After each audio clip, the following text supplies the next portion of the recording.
Welcome to the first in what will hopefully be a series of secrets videos if this one is well received and people want more. For the most part, we'll be looking at hidden and missable areas and important secret in-game mechanics, but we'll also touch on some lore secrets here too. So let me know if you want more of this style of video, and more importantly, let me know how many of these you missed.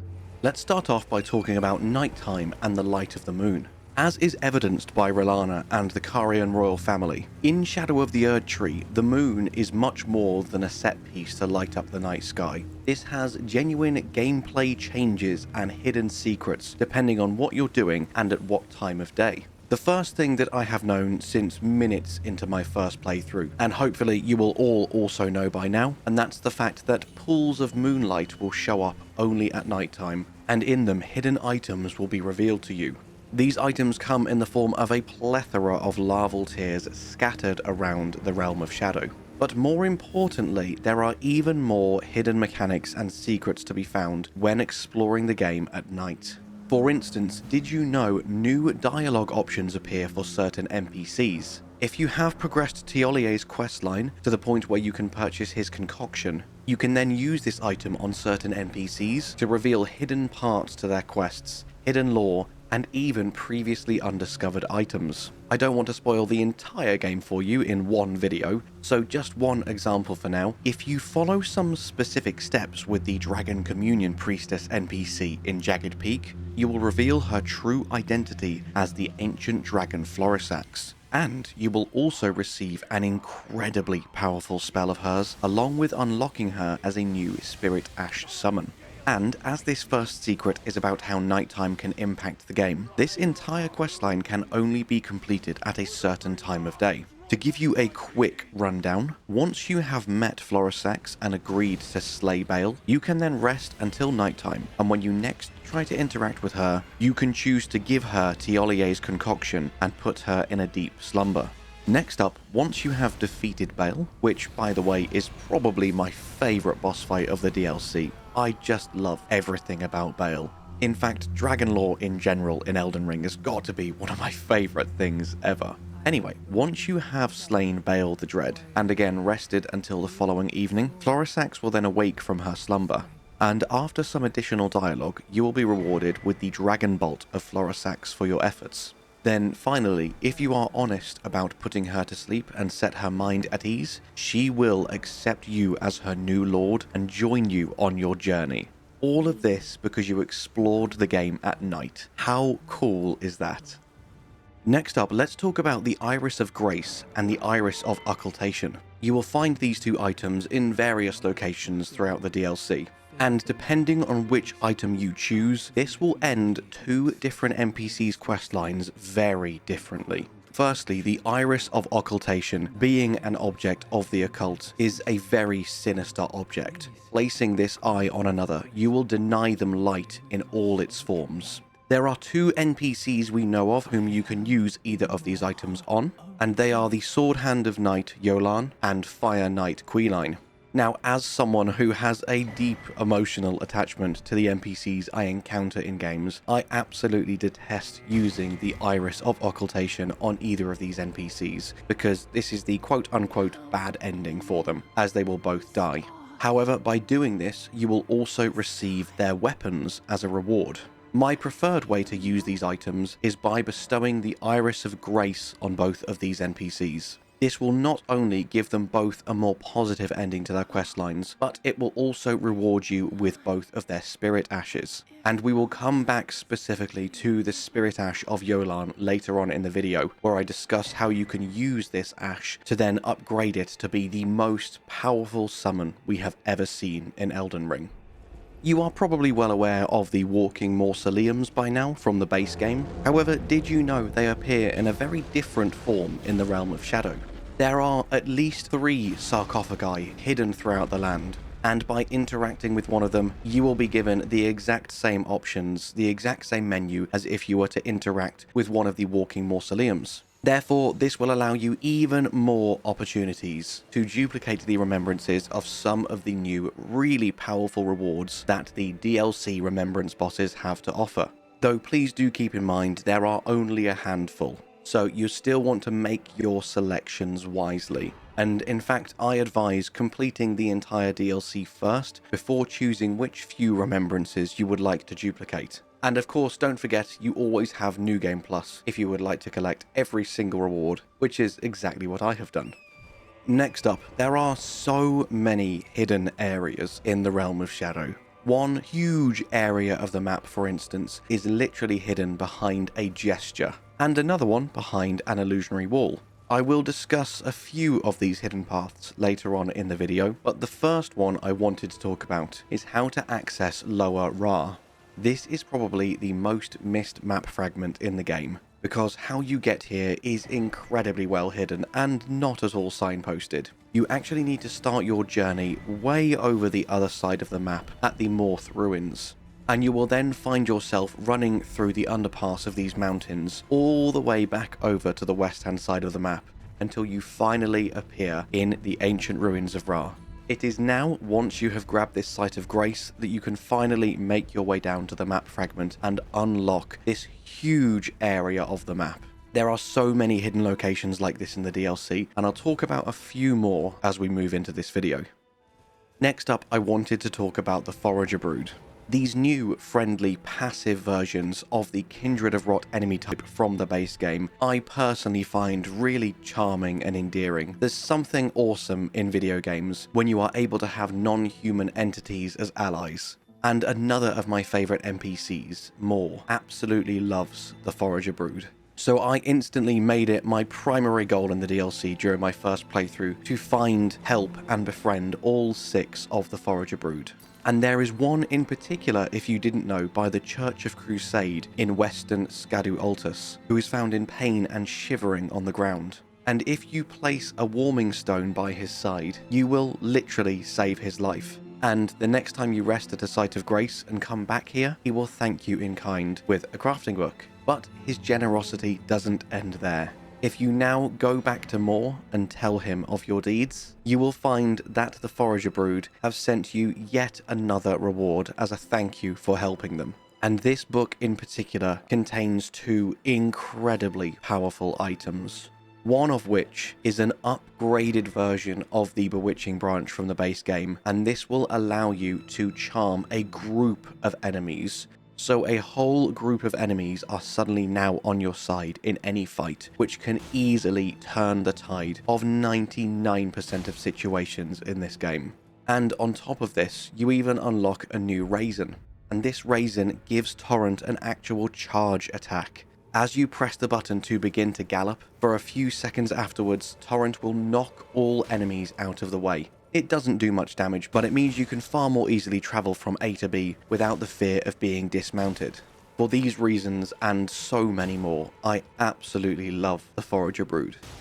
Earlier on in the video, I spoke about Sword Hand of Knight Jolán, and if you take her Spirit Ash to the most southeastern point of Shaman Village and carefully start to traverse down the rocks, you will find you are at the tower peak to Rabbath's Rise.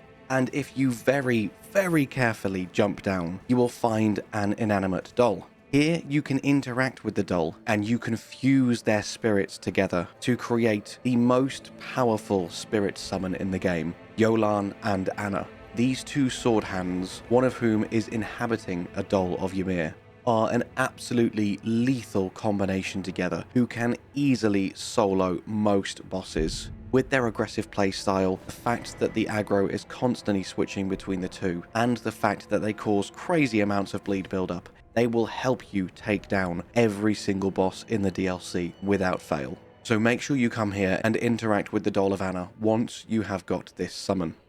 For the next secret, did you know that there are many new bell bearings hidden throughout the DLC? I've spoken before about the verticality of the Realm of Shadow in comparison to the lands between, and how you really do have to check high and low at all times. One perfect example of that is these hanging pots. They are very easily missed, and once shot down, you can acquire a plethora of new infinitely purchasable crafting materials. And I know this is one that the PvP community have been screaming out for many months now, as it will allow you to infinitely and very cheaply purchase endless amounts of strings, resins, and other important items for some very key crafting recipes. So as you venture through this realm, make sure you are checking the side of every mountain, every hill, and every cliff, because there is something missable around every single corner. And that, my friends, is why you should go and check out my Things You Missed series, as I will take you through this entire realm and make sure you grab every item and leave no stone unturned. As I mentioned earlier, there are many hidden and missable areas in this game. And I'm not just talking side rooms behind an illusionary wall, but literal entire chunks of the DLC, completely missable if you miss the tiniest little thing, such as a gesture or a wall. And this next secret is one such wall. When you get to Shadowkeep and you pass the ramparts, past the Vulgar Militia, head down a few ladders, and at the bottom, in a room containing a new painting, you will be able to shatter this illusion, and then make your way down this coffin into a whole entire new area of the game that was previously inaccessible. And whilst we are travelling down this coffin, if you have been enjoying the content I've been putting out so far to help guide you through the shadow of the Erdtree, with my Things You Missed series, my tips videos, and these secrets, did you know that you can leave me a super thanks to say thank you? It is, of course, never required. But if anyone would like to go above and beyond to show their appreciation for this channel and my content, please know that every gift, great or small, is enormously appreciated, and I will graciously read and respond to every single one. And now that we're down here, as you can see, we have entered the castle watering hole. This is a moderately sized area, holding its own secrets, but this leads on even further down a waterfall to a brand new section of the game that was previously inaccessible to you. Next up, my absolute most favourite secret in this list is the Sword of Light and Dark. There are 3 stone altars you will find throughout the game, one of which coincidentally is in the castle watering hole, which you have just seen me unlock in the previous secret. Another is right at the end of the Fog Rift catacombs in a hidden room, and this is probably the first one you will encounter. And the final one is in Upper Rauh, at the end of an invisible bridge. Whichever of these altars you encounter first, most likely the Fog Rift catacombs as it's right at the start of the game, you will receive a sword trapped in its stone scabbard, unable to be removed.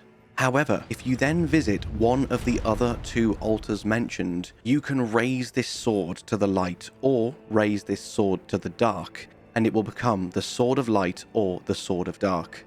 And both versions of this sword have a very unique ability. The Sword of Darkness will deal holy damage and also temporarily reduce holy damage negation in the surrounding area.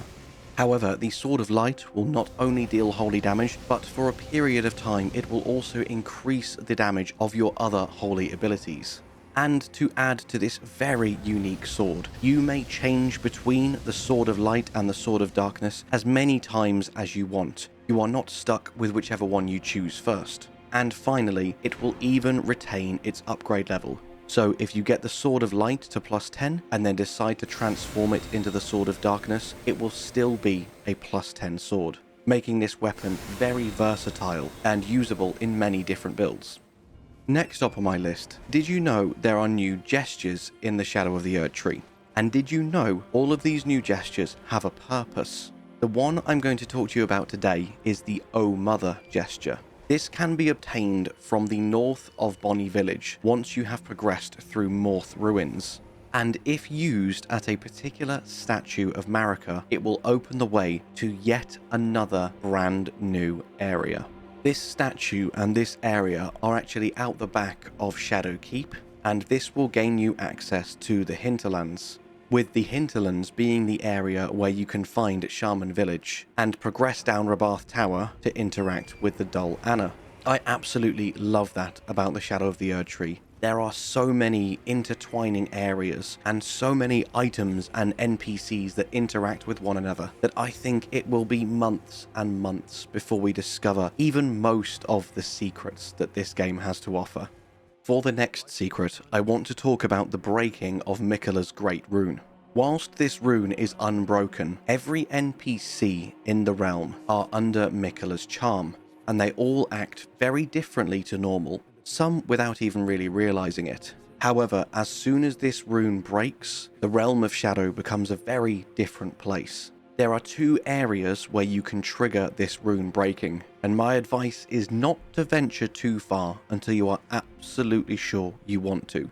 So here in central Scadu Altus, right in front of the Shadow Keep, do not cross the line that I'm marking out for you on the map here, because this will trigger the Great Rune to break. And if you break the Great Rune too early, it will lock you out of a lot of NPC questlines. Some NPCs will die, some NPCs will just move on, and others, though they will still be there, their questlines will no longer be completable. So make sure you keep an eye out for my questline videos and my Things You Missed series to make sure that you've done everything you want to before you venture too far and shatter the Great Rune. And also, once you have passed Bonnie Village, rest at this site of grace and go no further than this other line I'm drawing out for you, again until you are absolutely sure you are ready. And finally, you probably know by now that certain furnace golems have thick protective metal sheets around their legs and ankles, meaning they are impervious to your attacks. And you probably also know that to defeat these golems, you just need to find a nearby spirit spring and lob a few hefty fire pots into their heads. However, did you also know if you happen upon a dormant furnace golem, such as the one at the castle watering hole, that all you need to do is find a vantage point where you can see above and throw a furnace pot into his head, causing a whirlwind of fire and causing him to wake up. Not only will this open the way to more loot and treasure, but you can also now kill the furnace golem and acquire his loot. And all of this is known from a note that you can loot outside of Shadow Keep. Here, the Furnace Keeper mentions, please keep fire pots well clear when the golem's furnace is ablaze, and never let me catch you with pots that produce flaming whirlwinds for goodness sake. And with that, my friends, thank you so much for listening to the top 12 secrets that I have found so far in Shadow of the Erdtree. Please let me know if you would like another video, because I've already got a few more in mind that I would like to share with you.